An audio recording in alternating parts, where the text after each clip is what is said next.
Question क्या दिया, 2 का पावर 3, 3 का पावर 3 और 5 का पावर 4 इंटू 7 का पावर 2, ये कितने गुणनखंड जो है किससे भाग है बोल रहा, 50 से क्या होना चाहिए, भाग होना चाहिए, है ना, और 100 से भाग नहीं जाना चाहिए।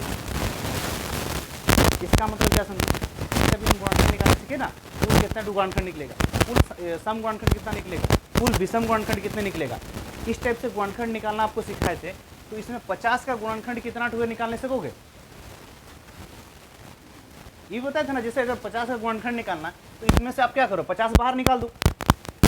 अगर ये 5 का पावर 4 है तो 5 का स्क्वायर क्या करेंगे, यहाँ से 5 का स्क्वायर ले लो, 5 का स्क्वायर क्या होगा 25, इसमें से एक 2 ले लो, 25 दूना 50, यहाँ पर बचा क्या 2 का पावर 2, यहाँ पर बचा क्या 3 का पावर 3, यहाँ पर बचा क्या 5 का पावर 2, यहाँ पर बचा क्या। अब ये 50 का गुणनखंड कब होगा, क्या ये 50 इससे गुणा हो रहा ना, और ये जितना भी गुणनखंड होगा वो 50 का गुणनखंड होगा ही होगा। तो ये कितना गुणनखंड है, तो 2 और 1, 3 और 1, 2 और 1, 2 और 1, 4 तिया 12, 3 तिया 9 तिया 27, 27 हो के है ना, 12 9 108। अब ये कितना 50 का गुणनखंड सब इतना है, और 100 का गुणनखंड क्या होना चाहिए बोला, नहीं होना चाहिए 100 का गुणनखंड नहीं। तो 100 का कितना गुणनखंड होगा, तो और क्या करना होगा, 50 25 निकाले थे और 4 25 चौके 100 निकालेंगे। अगर 4 निकाले तो यहाँ पर बचा क्या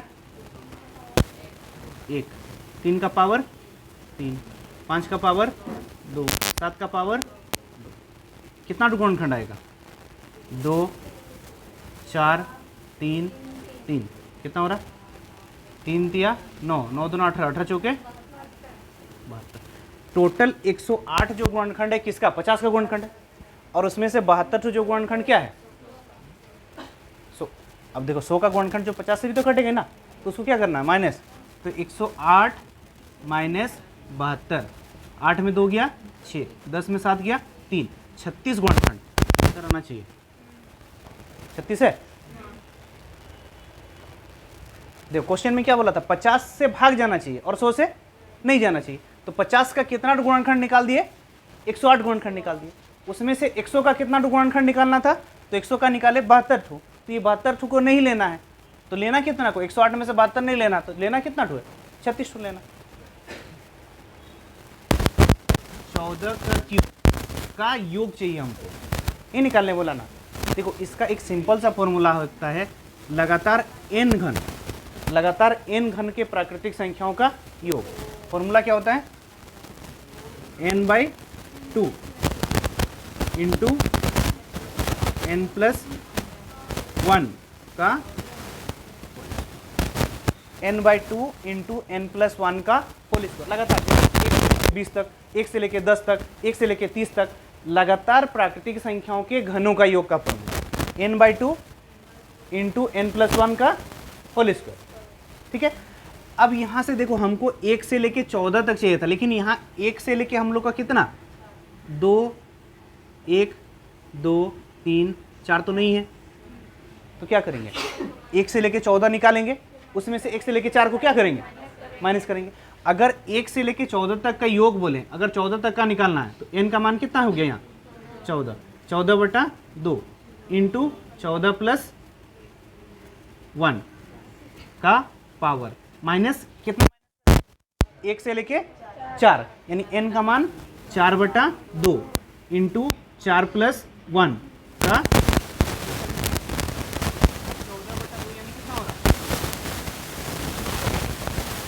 15 7 105, 105 का स्क्वायर, यहाँ पर 2 दूना 4 और 4 और 1 5, 4 दूना ये 5 और 2 5 दूना 10 ना, 10 का स्क्वायर, 10 का स्क्वायर 100, इसका 100 का स्क्वायर 10,000 ना, 5 का स्क्वायर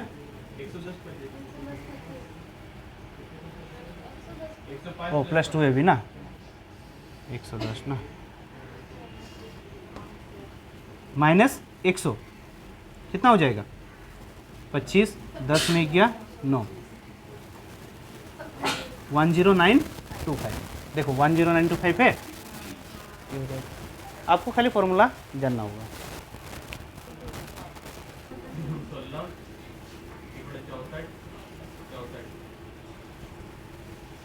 ए square plus B square plus C square plus D square बराबर 1 है ना। क्वेश्चन में क्या बोला है, A square plus B square plus C square plus D square बराबर 1। तो हमको क्या निकालना है, ए प्लस नहीं A into B into C into D, A into B into C into D का अधिकतम मान क्या हो सकता है। देखो A square plus B square plus C square plus D square 1 है। अब यहाँ ए का मान बी का मान हम क्या मान सकते हैं, देखो चारों ही स्क्वायर है, सोचो थोड़ा, अगर ये एक है तो चारों में बराबर बराबर बांटेंगे, कितना बांट सकते हैं,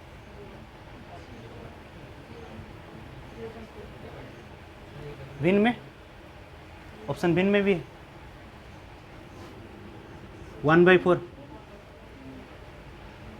1/4 प्लस 1/4 प्लस 1/4 प्लस 1/4 बराबर 1 होगा ना, 4/4 यानी 1 हो जा रहा है। A square plus B square plus C square plus D square equal to 1। तो अगर 1/4 अगर बांटेंगे तो यहाँ पर क्या हो गया, 4/4 यानी 1 ही आया। मतलब ए स्क्वायर का मान 1/4, स्क्वायर है उधर जाएगा, ये स्क्वायर है ना, स्क्वायर है उधर जाएगा रूट, यानी 1/, उसी प्रकार बी स्क्वायर बराबर 1/4, स्क्वायर इधर हटेगा 1/2, बी का मान 1/2, सी का मान 1/2, डी का मान 1/2। तो 1/2 इधर इंटू करेंगे, 2 दूना 4 दूना 8 दूना 16, 1/16। 262 क्वेश्चन है ना। क्या बोला है, 1 से 12 तक की संख्याओं के वर्गों का योग, वर्गों का योग बोला।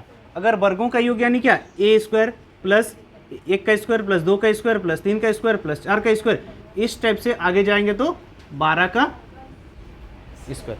अभी जैसे घन का पढ़े थे स्क्वायर का योग है ना, प्राकृतिक संख्याओं के घनों का स्क्वायर का योग का फॉर्मूला था। अब स्क्वायर का फॉर्मूला क्या होता है बोलो,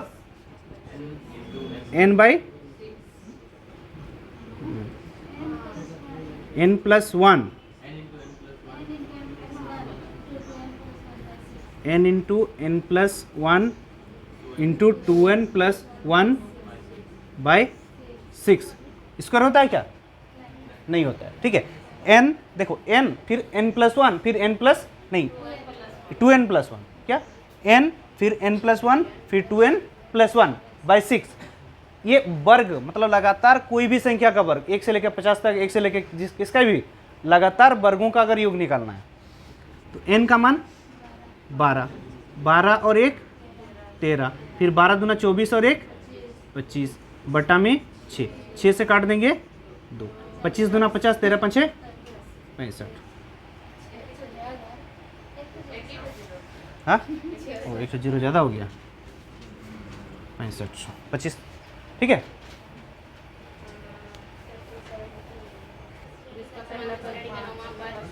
समांतर श्रेणी का 9वां पद ज्ञात करें। देखो 9वां पद ज्ञात करना, जिसका पहला पद, देखो पहला पद क्या होता है a, दूसरा पद क्या होता है a प्लस डी, सार्वंतर यानी क्या, अंतर, जो डिफरेंस होता है, जैसे पहला संख्या दूसरा संख्या तीसरा संख्या होगा ना, यहाँ a b c d e, इस प्रकार जो आगे का संख्या होगा, पहला पद अगर a है तो दूसरा पद क्या होगा a प्लस डी, तीसरा पद क्या होगा a प्लस 2d, चौथा पद क्या होगा a प्लस 3d। देखो यहाँ पर a दिया हुआ आपको, a कितना दिया है, a 5 दिया ना, और d कितना दिया 4। देखो यहाँ पर कितना ठो, अगर पहला सेकंड पद दूसरा पद होता तो 1 ठो d होता है, तीसरा पद होता तो 2 ठो d हो, अगर 9वां पद होगा तो 8d, 50वां पद होगा तो 49d, मतलब 1 कम होता है। अगर 9वां पद हमको यहाँ पर बोला, 9वां पद यानी यहाँ पर क्या होगा 8d, d का मान है ना, a प्लस 8d होगा ना, d का मान कितना 4, 8 चौके 32, 32 5, ठीक है, a प्लस 8d, क्योंकि 9वां पद बोला। अगर यहीं पर 20वां पद तक जाते तो a प्लस 19d, मतलब पहला पद में उसका जो डिफरेंस है उससे 1 घटा के गुना कर दो, ठीक है। जैसे यहाँ पर पहला पद 8, 8 को किससे गुना करना? 4, 8 चौके 32, 5, वही फॉर्मूला ही है देखो फॉर्मूला क्या है, a का पावर n, ये है ना, बराबर a plus n minus 1 into D, ये होता ना। तो ये बैठाओगे तो उतना में अंतर आ जाएगा। हम लोग थोड़े 2, 5, 9 क्लास 7 क्लास में तो थोड़े पढ़ रहे हैं। ये वही चीज़ है। यहाँ पर देखो a और यहाँ n माइनस 1, मतलब अभी क्या बोले थे, जितना वहाँ पद पूछेगा उसमें एक घटा के डिफरेंस से गुना करना, वही वाला कहानी है। लेकिन यहाँ पर सीधा a में क्या जितना है उससे एक घटा के गुना कर दो और जोड़ दो। देखो क्वेश्चन भी सिंपल सा ही क्वेश्चन था। यहाँ पर बोल रहा है a और b का आपको मान निकालने बोला। देखो यहाँ ba और b3 गुना करेंगे तो क्या आएगा, 5 7 a आएगा। अब यहाँ तो 3 है, a का मान क्या रखेंगे, उसमें जो गुना करेंगे तो a का मान आना चाहिए। जैसे पहला ऑप्शन लो, a का मान अगर हम 5 रखें तो यहाँ देखो 5 गुना 3, 5 तिया 15, देखो a का मान 5 है। उसी प्रकार अगर a का मान यहाँ पर देखो 3, अगर यहाँ जैसे 3 था, अगर a का मान यहाँ 3 लेते, 3 तिया 9, ये वाला नहीं होता। a का मान अगर यहाँ पर हम 2 लेंगे तो ये 2 नहीं, ये 2 तिया 6, ये 6, ये भी, यानी यहाँ a का मान हम लोग का क्या हो जाएगा, सीधा सीधा दिख गया, a का मान हम लोग का क्या हो जाएगा, 5 होगा। तब 5 तिया 5। अब ये आगे जानते हैं क्रॉस मल्टीपल होता है, दो संख्या का गुणनखंड बताया था ना, यानी 3 गुना b a गुना b बराबर क्या आना चाहिए, 57। अब b का मान क्या होगा, अगर b का मान हम यहाँ 2 लेते हैं, हाँ b का मान 2 लेते हैं तो देखो यहाँ 2 लेंगे तो 2 तिया 6, और यहाँ a और b ये 5 है, और ये अगर b का मान हम 2 लिए ना तो ये 2 ये 2, तो 2 तिया 6, 5 दूनी 10, और ये था ना 17, फिर ये 2 दूना 4 और 1, पहला ऑप्शन ही ठीक है। ये दोनों ऑप्शन तो होता नहीं, पहले ही दिख गया था, खाली इसी में देखना था, एक तो 2 रखेंगे या 3 रखेंगे। अगर यहाँ 3 रखेंगे तो 3 तिया 9 और 5 तिया 15, 9 5 14 और 1 15, यहाँ पर 5 आ जा रहा, मतलब 7 नहीं हो रहा। तो ऑप्शन क्या होगा, देखो क्वेश्चन में क्या बोल रहा है, 281 में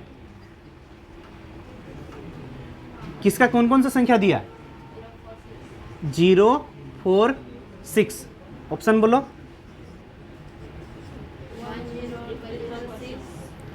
1 0 666 और 4 6, 1 0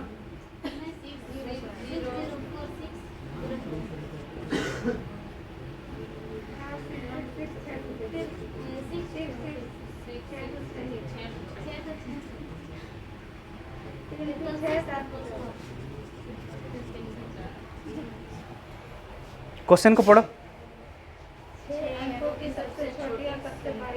देखो 6 अंकों की, देखो आपको क्या बोल रहा है, 0 4 और 6 का प्रयोग करके, किसका प्रयोग करना है, 0 4 और 6 का प्रयोग करके 6 अंक का सबसे बड़ा और 6 अंक का सबसे छोटा संख्या बनाना है, और दोनों का क्या करना है, अंतर, दोनों का अंतर करने बोले ना, तो योग करने, दोनों का योग करने बोला। अब 6 अंक का सबसे बड़ा, देखो कम से कम एक बार इसका क्या होना चाहिए, प्रयोग होना चाहिए, मतलब कोई भी संख्या को आप रिपीट कर सकते हो, लेकिन सबका एक ना एक बार प्रयोग। अगर बड़ा से बड़ा बनाएंगे तो क्या बनाएंगे, क्या बोल रहा है, 0 4 और 6 का प्रयोग करके आपको बड़ा से बड़ा डिजिट बनाना है, और कम से कम एक संख्या का आपको कितना संख्या लेना है, 6, 1 2 3 4 5 6 संख्या लेना।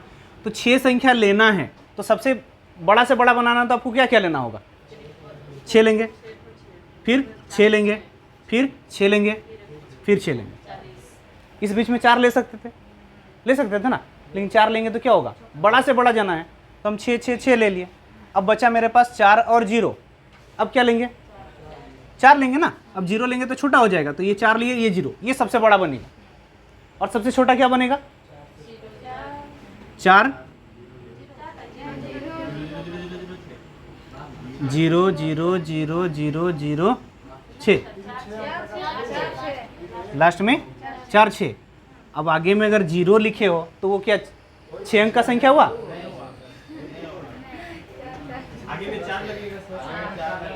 आगे में क्या लगेगा?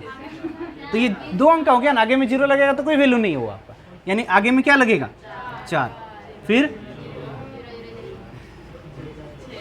एक बार तो 6 का प्रयोग करना ही करना है, यानी लास्ट में ये 6। ये सबसे बड़ा बना, ये सबसे छोटा। जोड़ बोला था या घटा बोला था? जोड़ बोला था, जोड़ दो। 6 4 6 6 6 6 4 10 3 3 6 1 7। देखो ये वाला होगा, क्यों ये 7 डिजिट है ना, तो बड़ा है सबसे ज्यादा। प्राप्त योग से इससे क्या घटाना है? 1/3 का 1/4 घटाना है। इसमें से 1/3 1/4 घटाना है ना। तो इससे शेषफल क्या होता है? 1/3 प्लस 1/4। मतलब इससे जब इसको घटाए तो क्या प्राप्त हुआ? जैसे क्वेश्चन में बोला वैसे करो, खाली सोल्व करना है आपको। नहीं आया सोल्व करके? x ये 4 दिया 12, 1/12 माइनस ये 1/12 बराबर ये 7/12।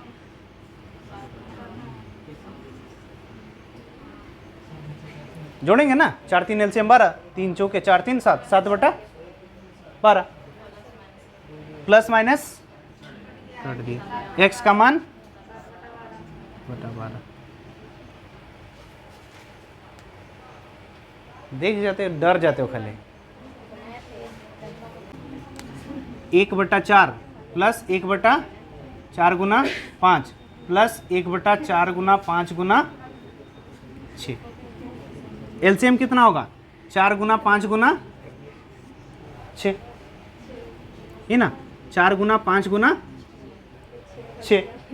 अब ये 4 इससे कटा, यानी 5 और 6 क्या होगा? 4 और 5 कटा इससे, ऊपर में 6। फिर 4 5 6 कटा, ऊपर में 1। 5 6 30 से 36 और 1 37 बटा 5 चौके 120, 37 बटा 120। हाँ 10 होगा तो 37 को 12 से भाग करो, 1 पॉइंट तो 0 है ही है, ये तो 12 तिया 3.08 आएगा। तो और अगर 8 आया तो 12 96 होने से फिर बचा 4 40 हो ना, तो 12 तिया 36 ये होगा। और 1 पॉइंट इधर बढ़ जाएगा, पॉइंट बटा में 10 छोड़े थे ना, तो 1 पॉइंट इधर आगे बढ़ेगा। और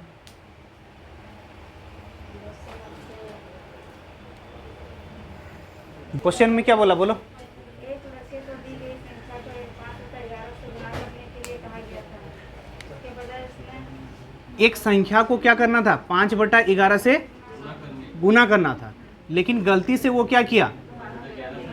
5/11 से भाग किया। 5/11, 11 क्या होगा? ऊपर।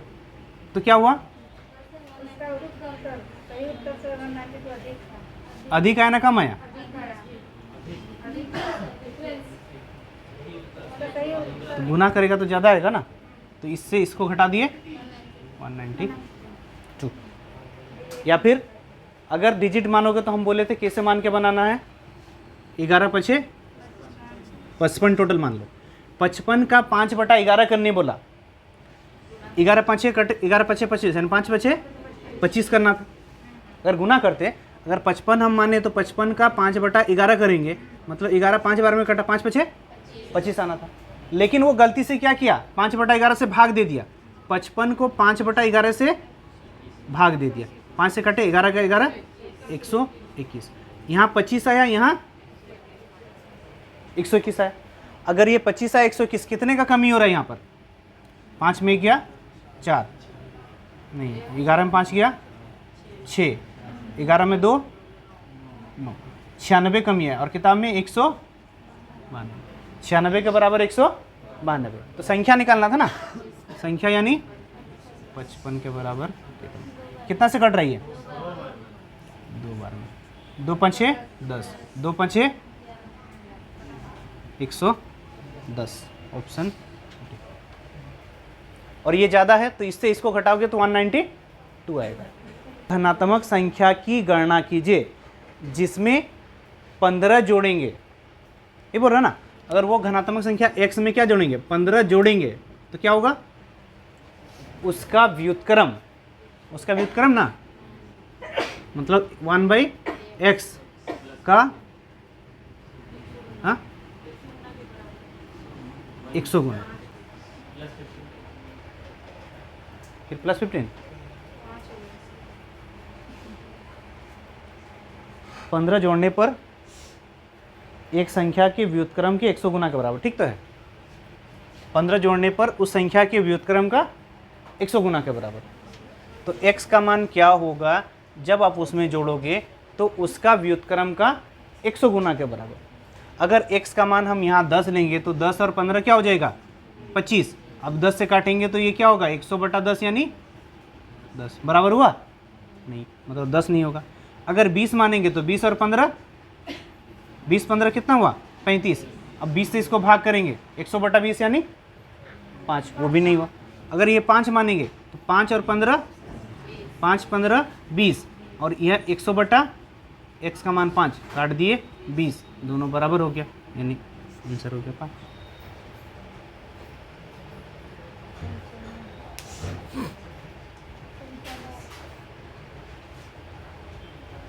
देखो ये सब सोल्व करके बनाओगे ना बहुत दिक्कत होगा, समीकरण में चल जाता है।